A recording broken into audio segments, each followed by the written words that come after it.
When to eat.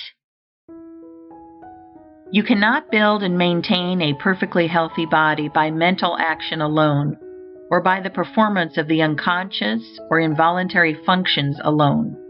There are certain actions, more or less voluntary, which have a direct and immediate relation with the continuance of life itself.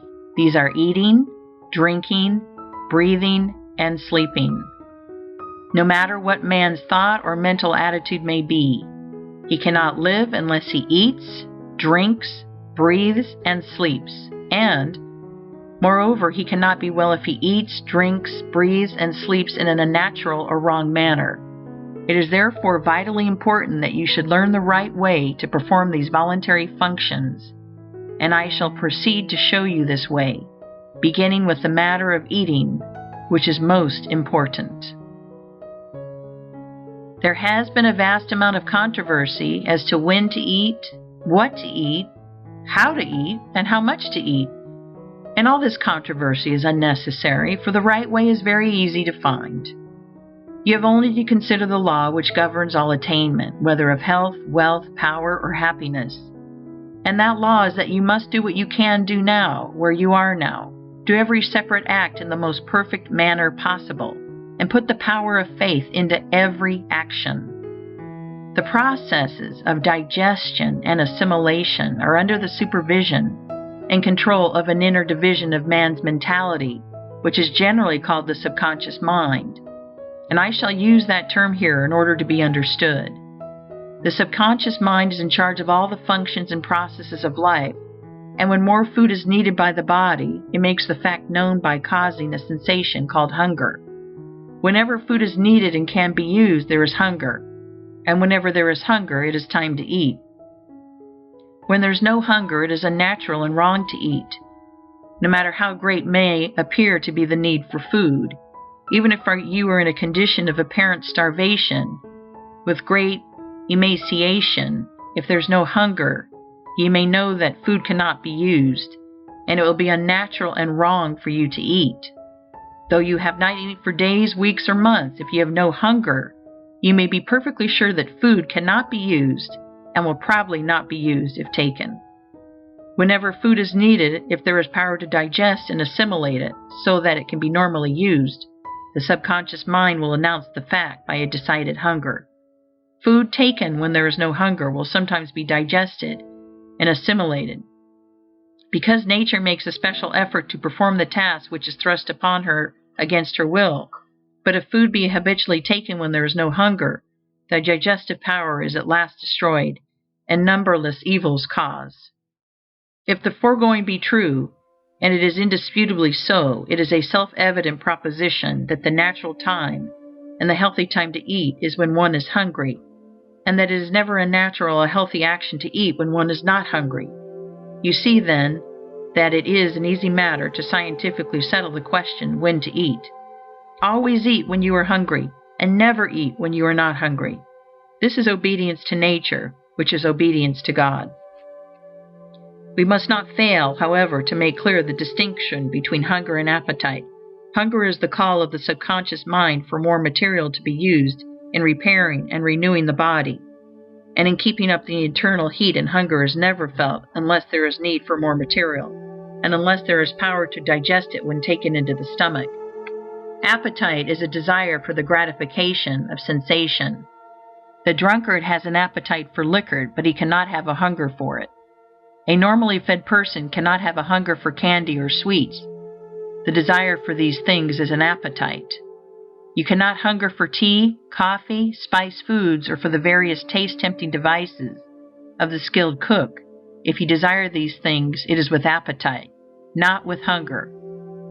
Hunger is nature's call for material to be used in building new cells, and nature never calls for anything which may not be legitimately used for this purpose. Appetite is often largely a matter of habit. If one eats or drinks at a certain hour, and especially if one takes sweetened or spiced and stimulating foods, the desire comes regularly at the same hour. But this habitual desire for food should never be mistaken for hunger. Hunger does not appear at specified times. It only comes when work or exercise has destroyed sufficient tissue to make the taking in of new raw material a necessity. For instance, if a person has been sufficiently fed on the preceding day, it is impossible that he should feel a genuine hunger on arising from refreshing sleep. In sleep, the body is recharged with vital power, and the assimilation of the food which has been taken during the day is completed. The system has no need for food immediately after sleep, unless the person went to his rest in a state of starvation. With a system of feeding, which is even a reasonable approach to a natural one, no one can have a real hunger for an early morning breakfast. There is no such thing possible as a normal or genuine hunger immediately after arising from sound sleep. The early morning breakfast is always taken to gratify appetite, never to satisfy hunger. No matter who you are or what your condition is, no matter how hard you work or how much you are exposed, unless you go to your bed starved, you cannot arise from your bed hungry. Hunger is not caused by sleep, but by work, and it does not matter who you are or what your condition, or how hard or easy your work. The so-called no breakfast plan is the right plan for you. It is the right plan for everybody because it is based on the universal law that hunger never comes until it is earned. I am aware that a protest against this will come from the large number of people who enjoy their breakfast, whose breakfast is their best meal, who believe that their work is so hard that they cannot get through the forenoon on an empty stomach, and so on. But all their arguments fall down before the facts. They enjoy their breakfast as the toper enjoys his morning dram, before it gratifies a habitual appetite, and not because it supplies a natural want. It is their best meal for the same reason that his morning dram is the toper's best drink. And they can get along without it, because millions of people of every trade and profession do get along without it, and are vastly better for doing so. If you are to live according to the science of being well, you must never eat until you have an earned hunger. But if I do not eat on arising in the morning, when shall I take my first meal? In 99 cases out of 100, 12 o'clock noon is early enough, and is generally the most convenient time. If you are doing heavy work, you will get by noon a hunger sufficient to justify a good-sized meal. And if your work is light, you will probably still have hunger enough for a moderate meal. The best general rule or law that can be laid down is that you should eat your first meal of the day at noon if you are hungry. And if you are not hungry, wait until you become so. And when shall I eat my second meal? Not at all, unless you are hungry for it, and that with a genuine earned hunger. If you do get hungry for a second meal, eat at the most convenient time, but do not eat until you have a really earned hunger. The reader who wishes to fully inform himself as to the reasons for this way of arranging the meal times will find the best books thereon cited in the preface to this work. From the foregoing, however, you can easily see that the science of being well readily answers the question, when and how often shall I eat? The answer is, eat when you have an earned hunger, and never eat at any other time.